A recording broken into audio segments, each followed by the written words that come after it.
Hi beloveds, just a quick channel message as I listen and clean the house to some Afro beats. Love them because like they sing about love and romance and God, so it's beautiful. Anyway, so any of you who have had to sever ties between your twin and they turned more into your shadow aspect than you did because they didn't do the work yet, just release them, like the people that used the arts of darkness to manipulate the situation. They might have won his flesh, but they did not win the spirit. They didn't win over the Christ energy. They didn't win over the one body in the ethers of the spirit of Jesus, of Christ, of Yeshua, of the Savior, of the Son, Helios, Amit Ra. So just detach. This is probably what was destined to be. Somebody had to, what's the word I'm looking for? Absorb the darkness. You can always pray for your enemies that, pray the darkness out of your enemies, because then the dark ruler will lose and therefore their flesh will be free, and eventually the walk-ins can enter into them and they can go on a new journey. And yes, it's hard, though the walk-in of the higher consciousness will find the body of which it is safe enough to be held, and therefore will become your new energetic counterpart. Because it's not about the specific body. The twin flame journey is, doing the shadow and balancing between light and dark, seeing yourself in another person that's mirroring back to you all aspects of yourself, whether that be comfortable, uncomfortable, high vibrational, or low vibrational. It is a mirror, and most dating is us being mirrored back to ourselves so we can learn ourselves.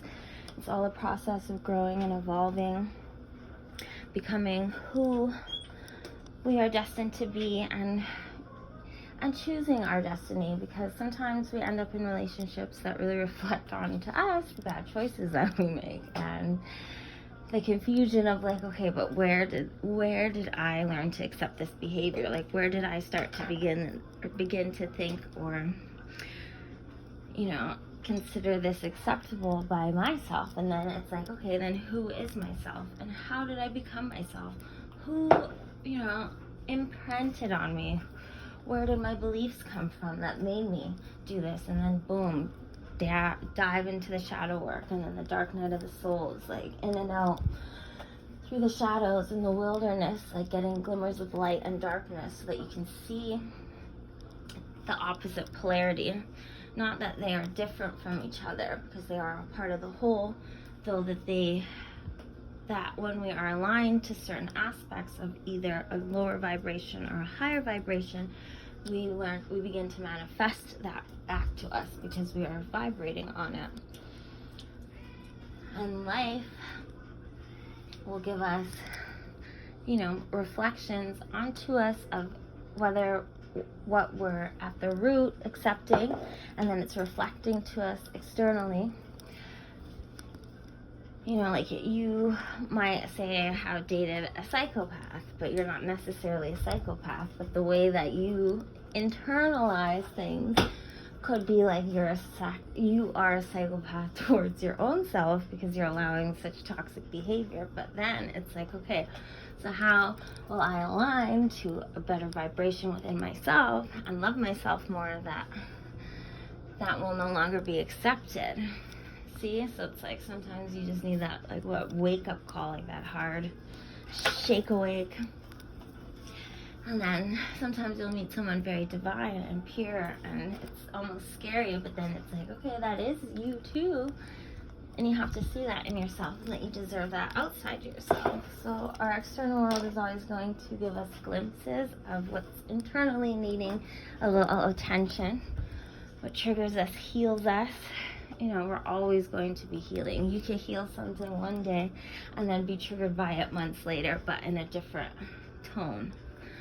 So then you have to dive a little deeper in another aspect or archetype or past life fragment of your soul needs that validation of like being able to change the way they feel about it. And feelings and emotions are spirits, you know, a lot of, you know, there was like a big train that came and picked up a lot of us light workers and dark workers, like, over the years. And there will be another big wave, and the external world is pushing so many distractions and things upon us. And there's this thing called the emotional spiral. You can Google the picture, and it really helps you tune into your emotions, and then that is what spirit you're carrying. So with a situation, this might be all over the place, but that's okay, I'm just channeling. There might be a situation where, you know, you feel self-blame, or you're blaming the other person, when really, you know, that's gonna, and especially with, say, pertaining to love or money or health or something, the longer you stay in the blame or bitterness energy, the more you're going to manifest that back with that topic. So with that health, with that love.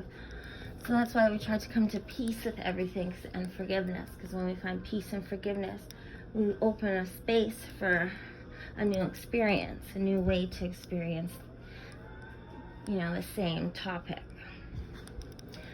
So remember, unconditional love for yourself and for others. You don't have to participate in anybody's life to love them. You can pray for your enemies, that they meet themselves in themselves, that they're free from the darkness, because what else do the enemies have power over? Like, where else do the enemies get their power other than their dark vibrations? So pray for them to be hit with the light, so where it hurts, so that they can heal. And keep going, keep smiling, keep loving, keep ascending, keep healing, keep growing, keep learning, keep praying. And, you know, remember how solid wisdom is, and she is someone we all need in our corner.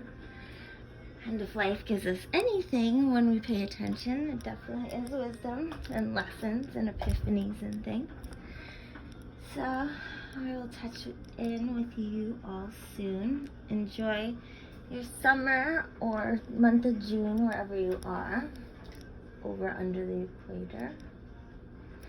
And it's going to be very, very blessed. You know, we're really balancing stuff here. Like, we're in the age of Aquarius. Like, this is epic. This is like the age of raving, if you've ever been to a rave, okay? So, minus the, you know, the darker parts of the rave, but, you know, the fun, when the beat drops. So remember, beat that beat up, don't drop the beat in your reality, and keep dancing, keep moving, keep having fun, keep laughing, keep smiling, because when you smile, the world smiles back at you. Sending you so much love. Bye.